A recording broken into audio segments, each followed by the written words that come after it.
Then I asked him, how do you fast? He said, Sunday night, he takes his supper less than the other days. And whole Monday, he fasts. Only water he takes. And he does all this teaching work. He goes to Bennet Smith School walking, which is about more than 2 kilometers. Teaches those girls and comes back, and at home he gives tuition. All the work he does. And on Tuesday morning, he breaks his fast, and for his breakfast, he has less amount compared to the other days. I was surprised, because tomorrow I have to do fast, so let me eat more on previous day.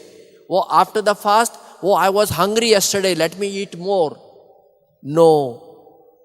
Master Bute was not a Christian or Catholic, but he knew the Bible because he taught in the Bennet Smith Christian school, and he had a copy of Bible, and he was quoting for me from the Bible. He was a great devotee of Jesus, though he practiced his own religion. In that sense, he was really a Christian.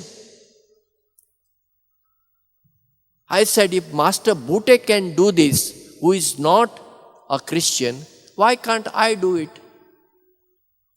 Not for self-appraisal or to boast.